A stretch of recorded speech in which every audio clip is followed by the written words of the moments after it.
नाशिक पश्चिमच्या लोकप्रिय आमदार सीमा हिरे यांच्या विशेष प्रयत्नातून शुक्रवारी सातपूर येथील शासकीय औद्योगिक प्रशिक्षण केंद्राच्या नवीन इमारतीचे भूमिपूजन विविध मान्यवरांच्या उपस्थितीत संपन्न झाले। यावेळी मान्यवरांनी कुदळ मारून भूमिपूजन केले।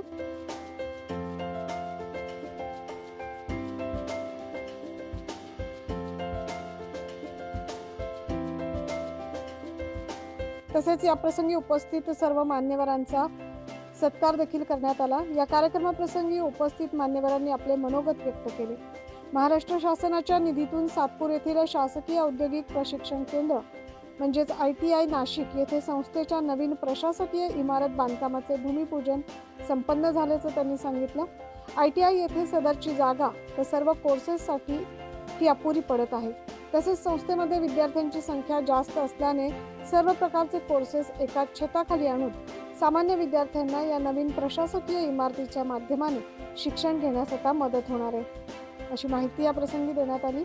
या प्रसंगी प्रादेशिक कार्यालय सहसंचालक रवींद्र मुंडासे, व्यवसाय शिक्षण प्रशिक्षण जिल्हा अधिकारी इंद्रभान काकड, उपप्राचार्य Mohan Telangi, IMC chairman Sudhir Patil, deputy engineer Kiran Pawar, आयमा अध्यक्ष ललित बम गवळी साहेब, वृषभ इन्स्टिट्यूटचे गिलिया सर, सातपूर पोलीस स्टेशनचे PI रणजित नलावडे, भाजप शहराध्यक्ष प्रशांत जाधव, ज्येष्ठ नेते सुनील केदार, नाना शेलार, महेश हिरे, रामहरी समदेराव, माजी नगरसेवक बाळासाहेब पाटील, मुकेश शहाणे, माजी नगरसेविका भाग्यश्री ढोमसे, छाया देवांग, माधुरी बोलकर, मंडळ अध्यक्ष अविनाश पाटील, रवी पाटील, राजेश दराडे, रवींद्र जोशी, गणेश बोलकर, संजय राऊत, डॉक्टर विनय मोगल, शरद पडोळ, निलेश भंदुरे, वैभव महाले, निलेश जोशी, संगीता शोळकर, रश्मी हिरे बेंडाळे, चारू दत्त आहेर, कल्पना पाटोळे, जान्हवी तांबे, धनुश्री गिरासे, सारिका राजपूत, संगीता पाटील आणि विद्यार्थी मोठ्या संख्येने उपस्थित होते। या प्रसंगी मान्यवरांनी या उपक्रमास शुभेच्छा दिल्या। तो आपल्या देशासाठी काही करावं असं त्याच्यामध्ये विचार असेल, निश्चितच असेल, परंतु त्याच्यापेक्षा मोठी जर संधी बाहेर मिळत असेल निश्चितच ते जाणार आहे। आता गोले सर, तुम्ही त्याला अपवाद आहात, तुम्ही इथे थांबलेला आहात IITC तून, आपला अभिनंदन। भारतासाठी तुम्ही खूप मोठे योगदान करत आहात। तर आपण पाहतो की IIT शिकलेला मुलगा बाहेर जातो, पण आपला ITI शिकलेला विद्यार्थी हा आपल्या मातीशी जुळलेला आहे।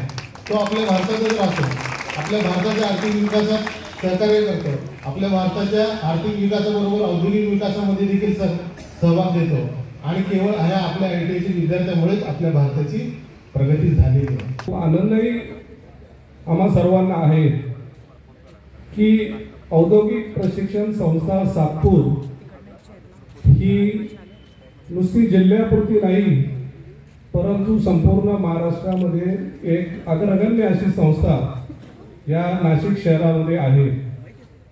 या औद्योगिक प्रशिक्षण संस्थेने मोठ्या प्रमाणावर आजपर्यंत अनेक शिल्पनिदेशक, कारागीर, त्याचबरोबर अनेक उच्च पदस्थ अधिकारी सुद्धा या संस्थेतून शिकून जाऊन पुढे उद्योजक झाले, मोठ्या पदावर गेले, यशस्वी झालेले आहेत।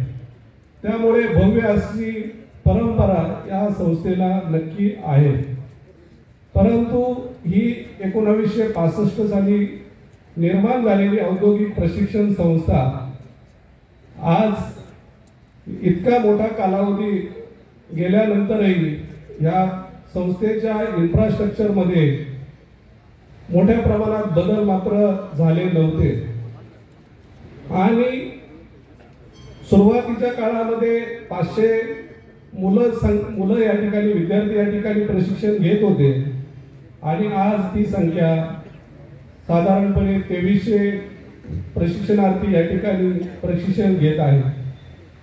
मोठ्या प्रमाणावर विद्यार्थी संख्या वाढली, त्याचबरोबर काळाच्या ओघात नवीन ट्रेड सुद्धा या ठिकाणी निर्माण झाले।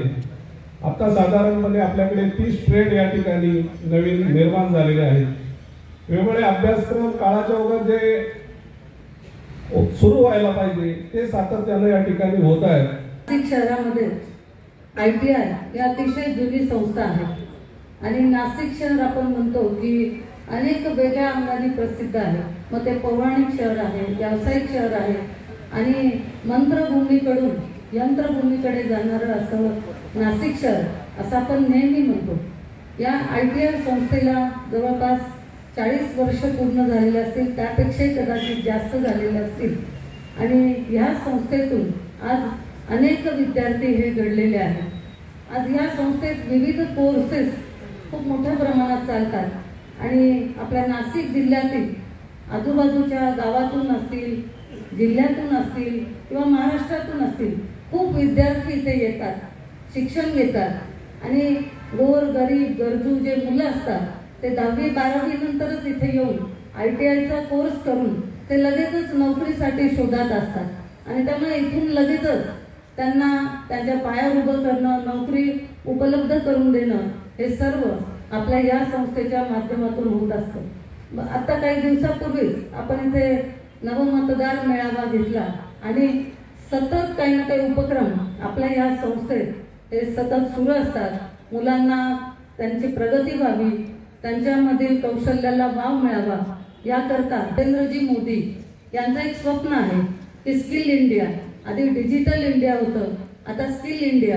आणि त्यामुळे आपल्याकडे जे कुशल कामगार घडून त्यांना चांगला रोजगार उपलब्ध व्हावा हे त्यांचं एक स्वप्न आहे. आपण बघतो की कामगार अनेक असतात, परंतु जर तो स्किल्ड असेल, तो जर कुशल असेल तर त्याला खूप डिमांड असते. कुठलाही कामगार असला आणि तो जर काम खूप उत्तम रीतीने करत असेल आणि कुठल्याही इंडस्ट्रीत असेल तर त्याला खूप मोठ्या प्रमाणात डिमांड असते. आणि त्यामुळे या संस्थेतनं जे जे आजपर्यंत विद्यार्थी गेलेले आहेत ते अतिशय कुशल पद्धतीने तयार विद्यार्थ्यांनी सुरू झालेली ही संस्था आता 2,500 पर्यंत पोहोचलेली आहे. आणि जरी विद्यार्थी वाढले, संख्या वाढली तरी जागा ही तीच आहे आणि तेवढीच आहे. आणि त्यामुळे त्यांना शिकण्यासाठी असेल, प्रशासकीय इमारत असेल याकरता जागा ही अतिशय अपुरी पडत होती.